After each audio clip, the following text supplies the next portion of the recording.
저는 개인적으로 비전공자한테 더 유리하다. 어떻게 느낄지 모르겠는데 저희 디자인 진짜 한 3분? 시작. 안녕하세요. 안녕하세요. 제로투원입니다. 네, 제로톤입니다. 패션 브랜드를 좀 성공적으로 런칭하고 성공적인 브랜드 성장을 만들기 위해서 비전공자와 전공자 중에 누가 더 성공 확률이 높을까? 저는 반반이긴 한데 네. 굳이 51대 49로 나누자 하면은 저는 그래도 조금 전공자가 유리하진 않나라는 생각을 해요. 결론부터 말씀드리면 전공자와 비전공자가 중요한 게 아니라 이 사업을 임하는 자세가 어떤가 저는 더 중요하다고 생각을 해요. 내가 전공자인데 이 제품을 고객한테 정확하게 팔 거야 라는 그런 뭔가 분석과 가설을 세울 수 있는 능력이 있으면 저는 전공자여도 충분히 성공시킬 수 있다고 생각을 하고, 마찬가지로 비전공자 시선에서 사업이 진행되고 세팅할 수 있는 뭔가 역량이 있다면 저는 비전공자여도 충분히 성공 확률이 있지 않나 라는 생각을 합니다. 저는 개인적으로 비전공자한테 더 유리하다고 생각을 해요. 왜냐면 저희가 비전공자 출신이었기도 했고 지금까지 진짜 수천 번, 수만 번 의류 제조를 하면서 사실 전공자분들 굉장히 많이 있었잖아요. 지금까지 미팅을 하고 하는 과정에서 전공자분들이 오히려 많이 갇혀있다. 오히려 네, 브랜드를 사업으로서 바라보는 게 아니라 아트를 하시려고 하고 뭔가 많이 넣으려고 한다. 살 사람은 누군지도 모르겠고 그런 것들을 많이 봐왔기 때문에 저는 개인적으로 진짜 백지 상태인 비전공자가 더 빨리 브랜드를 성공시키기 좋다. 그것도 맞는 상황이기는 한데 제 기준에서는 패션 전공자는 아니어도 되지만 네.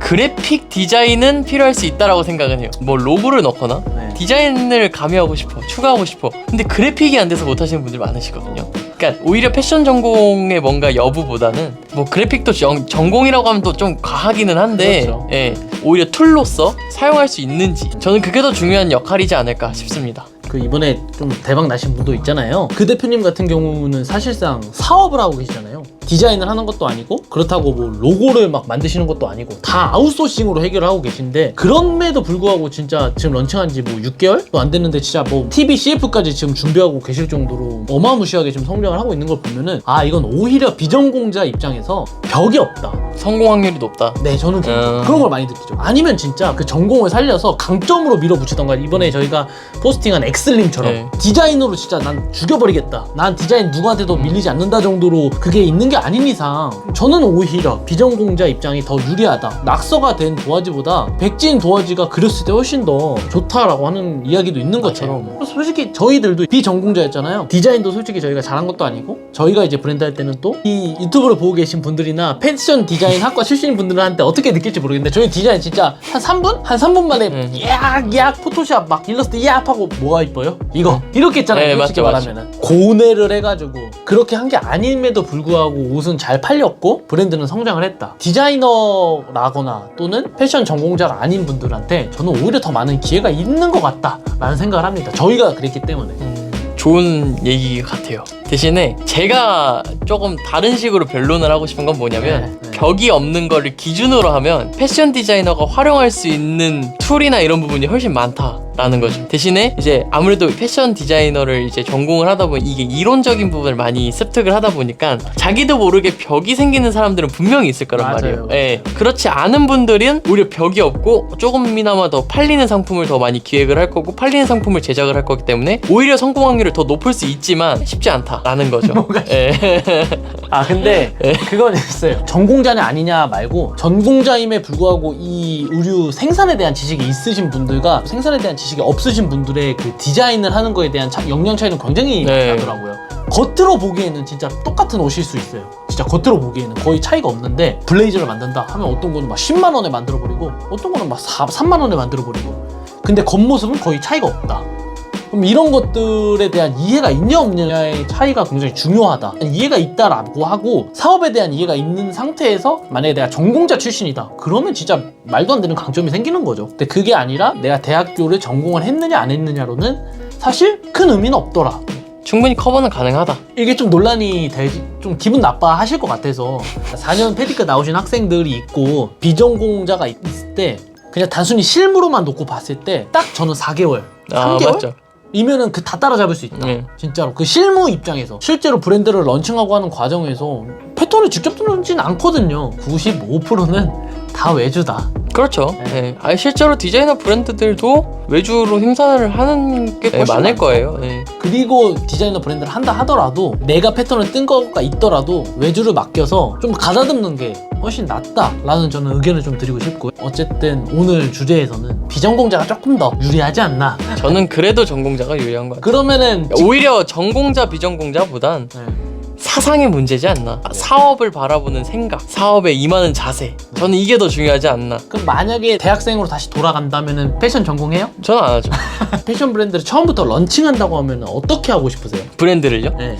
아, 이거는 조금 다른 내용이기는 한데요. 의류 브랜드를 한다 하면 저는 진짜 자라 같은 브랜드를 한번 세팅해보고 싶어요. 그 예를 들면 스파 브랜드인데 네. 이 스파 브랜드도 굉장히 다르잖아요. 그 브랜드별로. 유니클로랑 자라랑 다른 점이 뭐냐면, 유니클로는 물론 판매 데이터를 측정하겠지만은 오히려 수량을 더 많이 작업을 해서 제작 단가를 많이 낮추는 그런 식의 판매 전략이고, 자라라는 브랜드는 상대적으로 수량을 많이 하지 않고 판매 동향을 보면서 생산을 하는 그런 브랜드거든요. 빠르게. 그러니까 그런 생산 라인의 구축이 좀 다른 거죠. 네. 그렇기 때문에 유니클로 제품이 좀 더 저렴한 부분이고, 자라 제품은 판매 단가로만 보면 유니클로보다는 조금 비싸지만은 그 트렌드에 맞게 빠르게 이게 돌아가는. 세련된 디자인이 많이 나오고 네. 다품종 소량 생산. 네, 그렇죠. 자라 입장에서는 소량은 아니겠죠. 그러니까 우리 입장에서. 네, 우리 입장에서 물론 말도 안 되는. 우리 입장에서는 소량이 아니지만 자라 입장에서는 그 정도는, 자라라는 브랜드는 정말 세계적인 브랜드이기 때문에 그런 브랜드를 운영하고 싶지 않나라는 생각이 들어요. 물론 카피 논란도 있고 뭐 하겠지만은 사실 이게 창작물이기 때문에 카피 논란은 어쩔 수 없이 저는 좀 계속 따라온다라고 생각을 하고,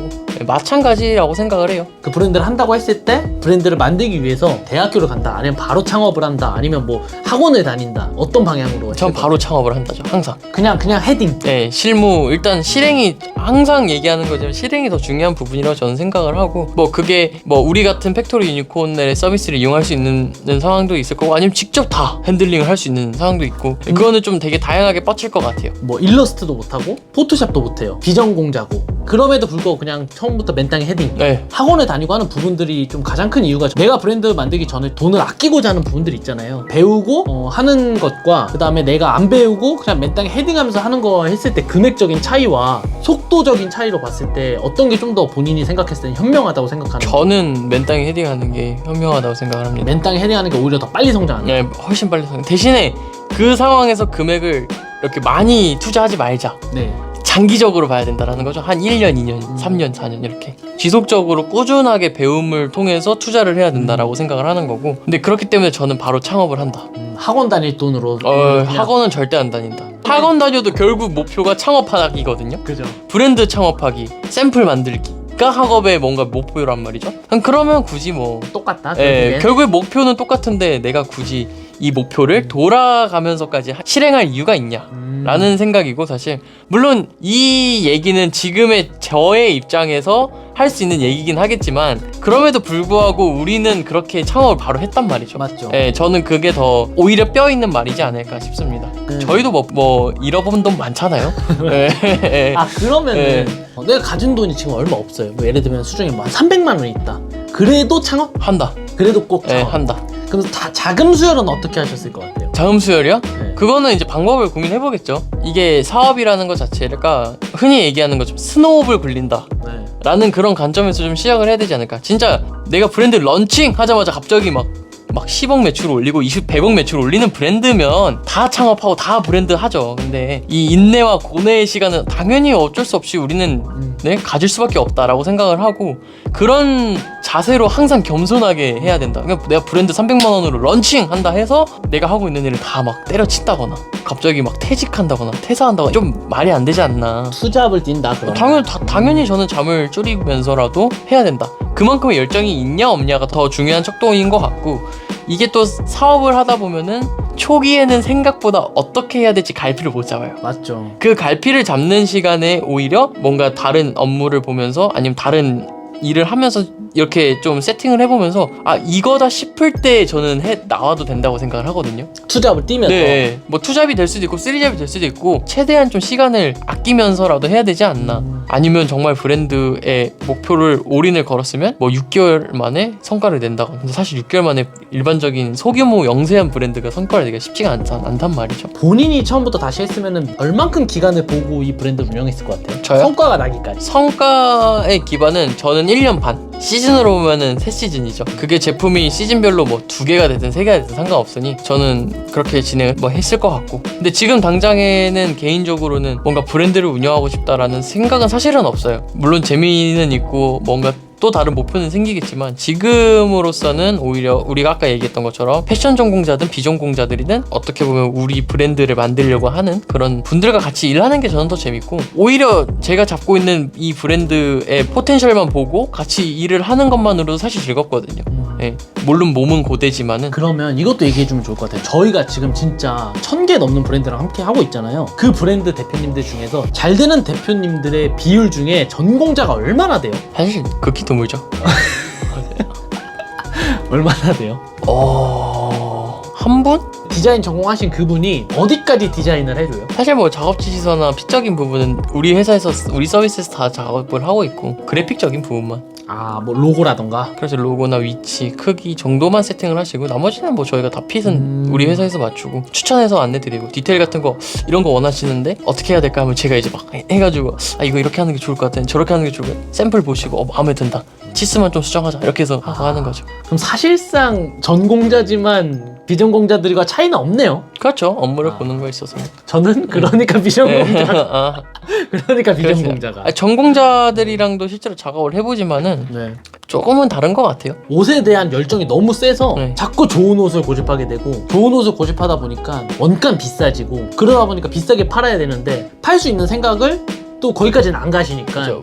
막상 팔려고 하다 보면 브랜딩이 안 되어 있으니 네. 잘 못 파는 느낌이 좀 있죠. 네. 그래서 그런 것들이 항상 저는 조금 아쉽긴 했고 안타깝기는 했어요, 진짜. 예. 근데 막상 작업을 해보면 전공자들도 확실히 좀 잘 아는 부분도 있기 때문에. 그런 것을 잘 알고 있다고 해서 브랜드가 잘 되는 건 확실히 아닌 것 같다. 저의 결론은 전공자냐 비전공자냐로 성공이 갈리진 전혀 않다. 오히려 그걸 임하는 자세. 최근에 우영민 브랜드 또 얘기 들었을 때도 굉장히 좀 다르더라고요, 느낌이. 과거에 막 파리 패션쇼도 막 하고 막. 그래요? 네. 몰라가지고. 아무튼 뭐 그런 게 있는데 네. 되게 보면 좀 다르더라고요. 그래서 이 디자이너들의 뭔가 세계도 심오하다, 버티면 또 잘 된다, 성공할 수 있겠구나라는 생각을 하는 거죠. 그런 것도 얘기해주고 싶어요. 디자인적으로만 얘기하는 거예요. 이게 뭐 마케팅적인 얘기는 다 빼고 그냥 디자인만 보고 봤을 때 이게 팔릴까? 하는 게 진짜 팔리는 경우가 너무 많고, 이 정도면 잘 팔릴 것 같은데 하나도 안 팔리는 경우가 많거든요. 그러니까 그게 단순히 디자인만 이쁘다고 해서 옷이 잘 팔리는 경우는 극히 드물다. 그게 말도 안 되는 어나더 레벨의 그 디자인을 할 수 있으신 분들이면은 그게 좀 강점이 되겠지만, 대부분의 디자인만 봤을 때는 이게 팔릴까? 했는데 잘 팔리는 경우는 너무 많이 봤고요. 그렇기 때문에 옷은 디자인 이뻐야지 라고만 생각하면은 거기에 너무 갇히게 되니까 그런 거는 조금 넓게 생각하시는 게 좀 좋지 않을까. 저는 브랜드라는 걸 하고 있고 사업이라는 걸 하고 있다 라고 생각을 하면 좀 더 넓은 관점에서 우리가 옷을 더 잘 팔 수 있는 방향들이 생각이 나실 거다 라고 좀 말씀드리고 싶네요. 좋습니다. 오늘 여기까지